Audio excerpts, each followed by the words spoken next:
everybody. So folks, in case you were wondering where you were and what channel you were watching, I've got a few requests. I'm probably going to do some updated lists on hero recommendations and things like that.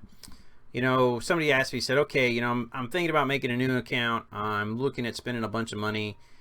Who should I focus on legendary wise? So, you know, I get asked this at least once a week, if not sometimes 3-4 times a week, either through the line chat app or via messages or posts or stuff like that. So I'm going to go over this real quick. This is my opinion. You know what they say about opinions? They're kind of like booties. Everybody's got one. They all stink, unless it's your own. So let me talk about this. I think the majority of individuals out there would still agree that Vortex and Lucifer are probably your top two legendary heroes that you're going to look at. Obviously, they're the most expensive to get because of the events, unless you're just lucky and nobody's spending money and you're getting the events for cheap.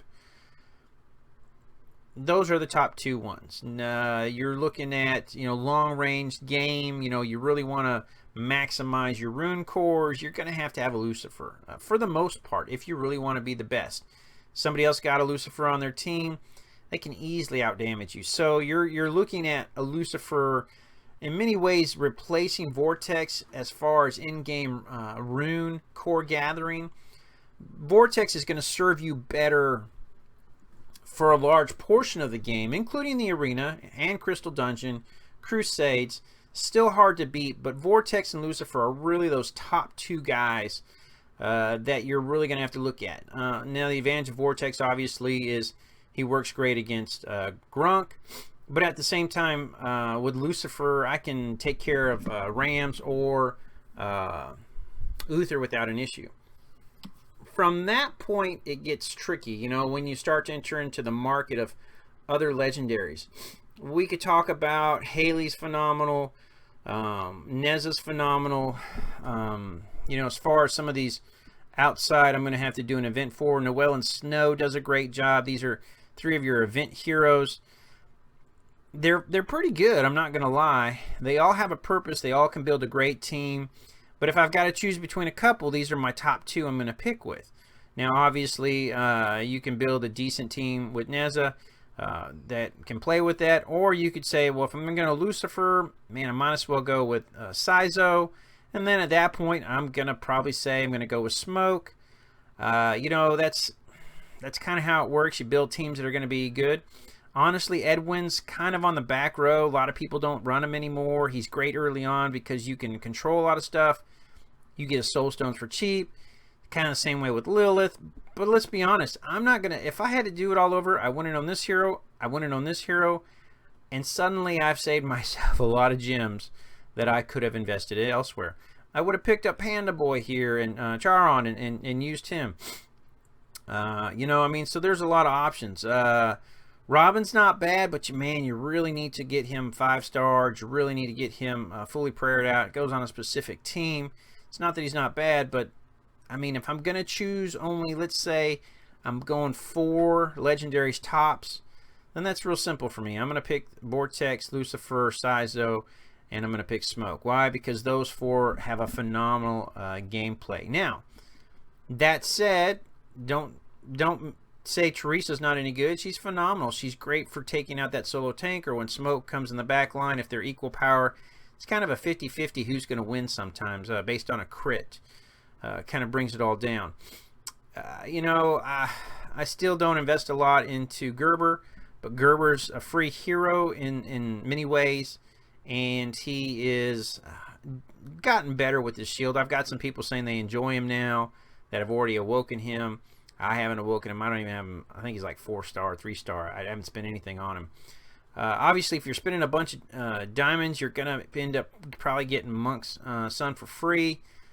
He's a great guy, but again, if you're not picking up Edwin, I mean, I don't know how heavily I would invest into him. So, you know, Rams is great for Crystal Dungeon.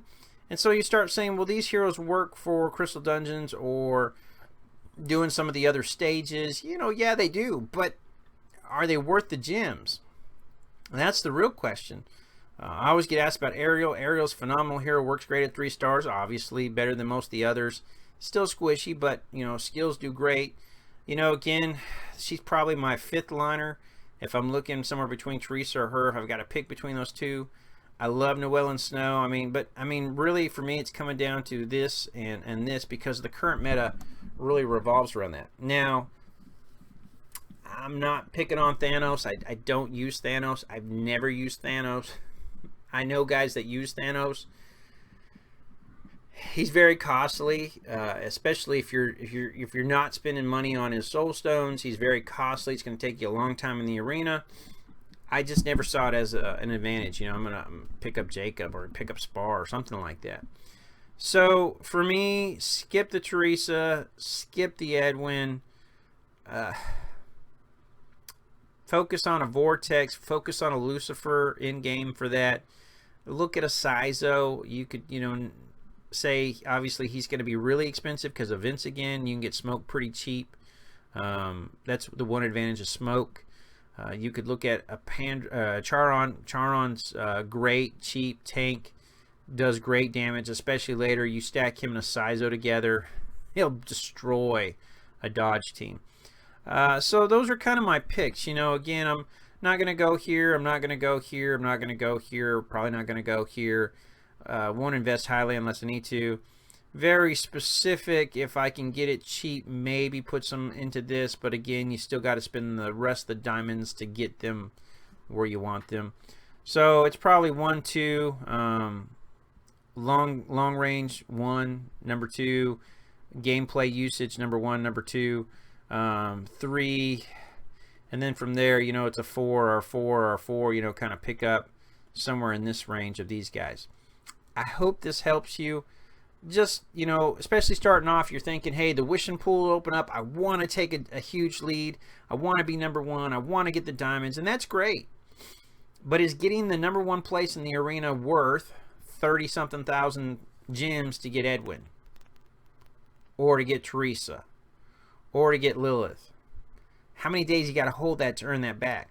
Then you got to pray them up. Well, then I'm spending more gems. Are they going to earn that back? I'd say no. I could live without these guys.